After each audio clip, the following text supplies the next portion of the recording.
Guys, good morning. Welcome back to my channel at Isi Vlog. Ako tinanom nga halugbati guys. Tulong si mana na ni. O karon para di siya mukatay.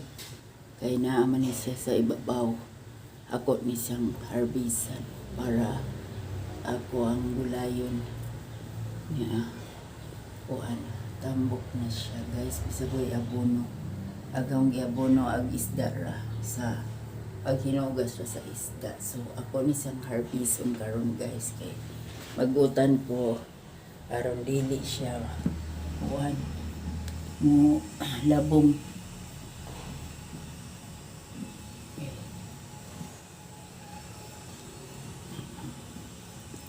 Niya kurani siyang utloon guys, basta magkugi makautan lagid sa iyo, bahala ni sa gapdusan guys, basta kay magibuhian maning kuan kana ay alugbati. Ayun, aron di na si mukatay kay way katayan. Ayan, see, total manggibuhian man yung kuan alugbati guys, diba? Kuha na kuan ni ang udlot dapat sila lain. So ang udlot ako na sa mutanon ug matubo, diba? Ganon lang guys.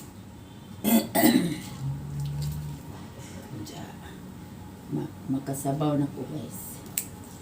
Ayun, guwapa guys. Yan.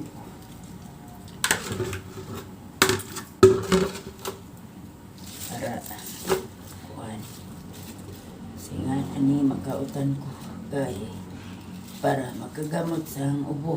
Giubo man ko guys, di ko pwede makagawas sa layo, pero ato dadun niya sa ugma siguro sa kuan PTH. Okay, ipacheck up niya guys. Ano niya ako minarvest. Ayun,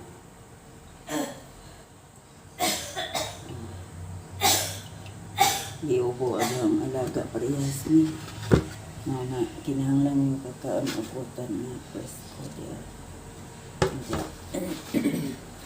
Itagaan ko papayas guys.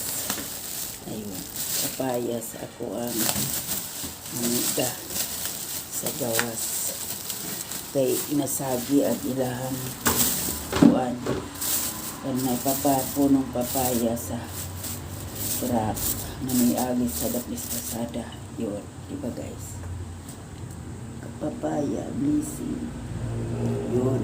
Saka ito, so thank you for watching guys. Guys, ito na ang aking hinarvest na alugbati. Tapos sagulan ni ako repolyo o mais, sweet corn para lamig ang akong sabaw. So okay, tambal ni sa ubo kay giubo ko og sang alaga. Kaya mo ni ako ray mukaon ani kay manisig pamahaw unja na po na sa paganabutan no gulay ani nga gulay og mukaon ni siya sa udto. Okay guys, thank you for watching. Bye bye.